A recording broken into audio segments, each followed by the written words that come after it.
tukoze ebirina okukolebwa. Nze mmaze okweronda amawulire mangi agajja agalaga abaagala okubba obululu mu mayumba gye batubuulidde gye babikolera, naye tugenda kutuukayo.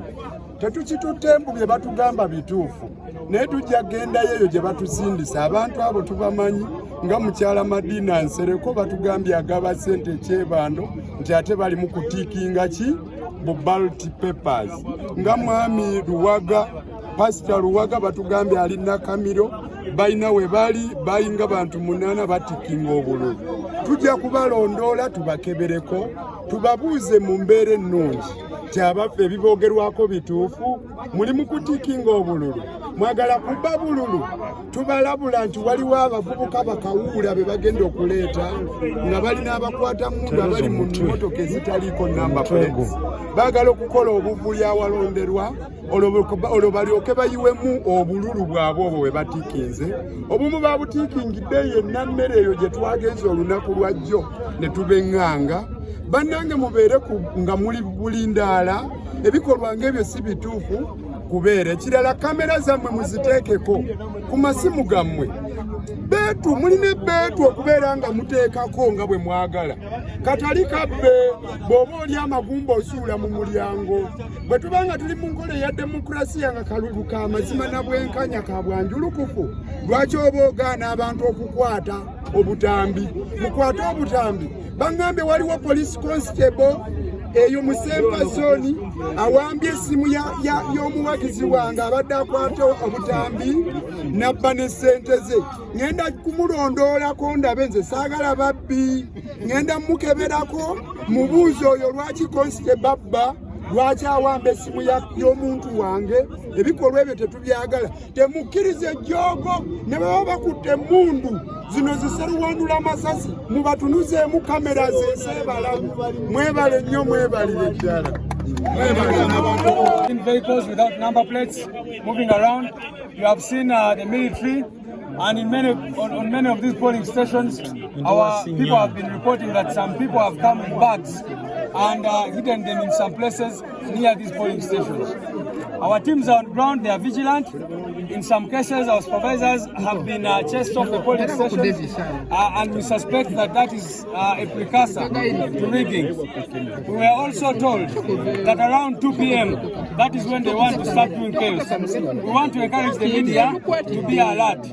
At 2 p.m, moving forward, because the information we are getting is that all these things they are doing, bringing some people to polling stations and setting them in those places, is an attempt to certainly rig our victory. But what we can assure our people is that we want to thank our people who have come out so far and call upon those who are still there to come and vote. We want to beat these people by a very, very big margin because they are trying to rig. We have seen some costers ferrying people from different places and being brought into this constituency. So we have already noticed many things. We've been making complaints at every turn to the Electoral Commission and all that, and that is what we are trying to do. Baso ne banyabo tuli wano onako lwalero nzize ne candidate waffe gwe tusuubira ntagenda mu parliament Oweekitiibwa Luyimbazi Elias Nalukola era amaze okwelonda era mukirabye nti buli wamu wonna we tutuuka obuwagizi alina bungi nnyo obw'amaanyi. Twebaza abantu baffe abavuddeyo okulonda newankubadde waliwo okutisibwatisibwa kwa maanyi nnyo nga bwe mulabye polling stations waliwo amagye. Abantu baffe badde batugamba abakedde nnyo ne basanga abantu balina bibags ebisawo nga tetumanyi kyekirimu, naye abantu baffe tubadiployinze. Kyetulabyemu nti awamu ate batandise okubasindiikiriza ogezaako okubagoba, era complaints zonna bwe zibadde zijja nga tukubira akakiiko k'ebyokulonda. Tusuubira nti bano abantu effujjo lye baagala okukola tufunye ne information nti baagala kutandika kukola ebyo ebikolwa ssaawa 7-8 awo. So tugezaako okukola kifo kyonna kyonna ekyetaagisa okukuuma akalulu. Tusaba abantu baffe ba Kawempe North nga bano abali wano engeri gye bali wano nga bakuuma akalulu, n'awalala wonna wonna bakuuma akalulu.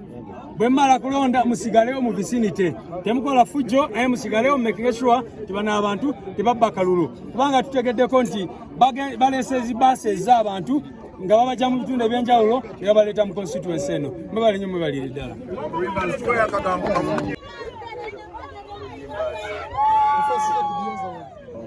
Thank you.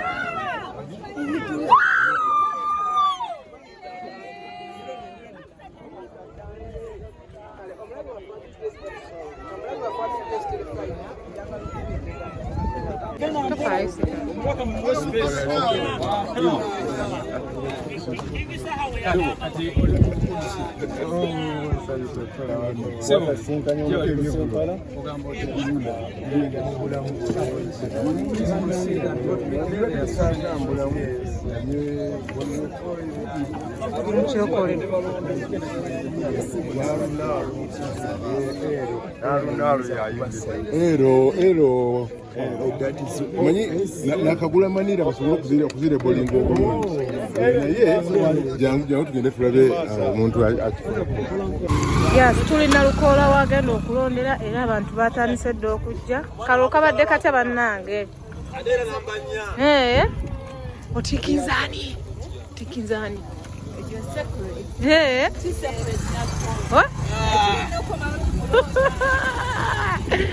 yembeera eri wano twatuuse dda okitegeera twatuuse dda tutuuse nawannamuze abantu abo bazze okulonda wano na Lukoola wali mukulondera Kirokole zone yawe tuli kibadde kitakalulu kabadde katya sooka otubuulire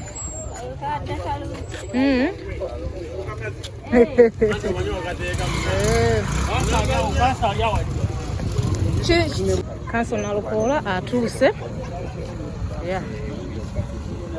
Kanso atuuse azze okuba akalulu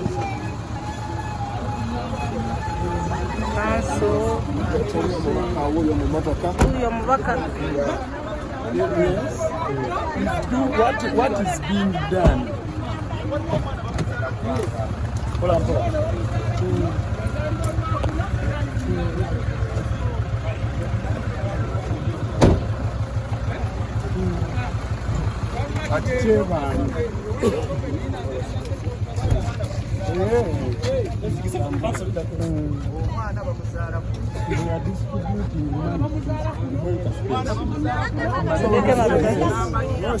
The commissioner, land commission, at our residence, they are distributing land.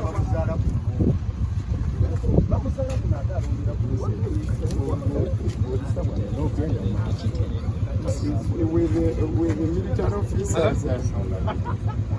Yes.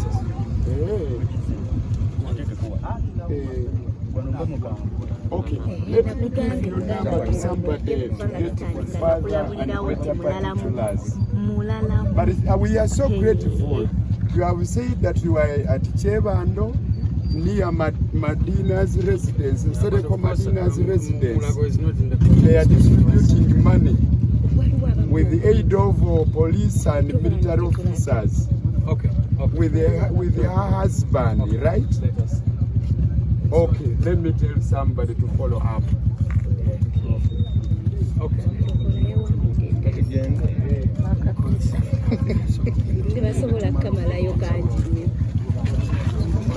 tutambule ugambye otya labanya gange bampita Francis nga tuli wano eno twamaze ddafe twakedde okulonda mubamu embeera etategeregese nti ate ebyuma byekyanze biki okuteeka wodire nga bateekawo ekibeera abantu banga beetamu okulonda tubaddewo okulonda nekutandika efe omubaka waffe gwe tugenda ogutusizeemu owesize olunaku olwaleero yena Lukoola yabamuzaala lwakuna era n'olunaku lwakuna era naye ali mu namba 4 ekitegeeza nti wa mukisa sofa akalulu okalabye otya akalulu terigamba nti kiki ife omubaka waffe agenda kukumba obululu ate kigenda kubeewuunyisa muno mu kawempe na Lukoola agenda kufuna obululu bubatasuubira nakusuubira naye sofa police station zonna ngaffe otole kutemya na Lukoola zitambula bulungi tonaba oyakyankalanyiza ebibaddemu okucyankalana wadde nga bibeeramu ebyo mu politics sobola kugamba nti no temubeeramu okucyankalana obubeera buzannyo ate politics olina okumanya nti obuzannyo bagenda buleekamu propaganda naki obubeera byonna bimu ebiri naye era ffe tikiganye kulonda ffe tulonza akalulu kaffe kati ebikere ebirala tubikwasiza Mukama Katonda akole ki abyanukula enfo omulimi gwaffe tumaze dde ogukola gw'okulonda tuyinza embeera eri wano ekirokole zone Nalukoola Sebo the busy. What?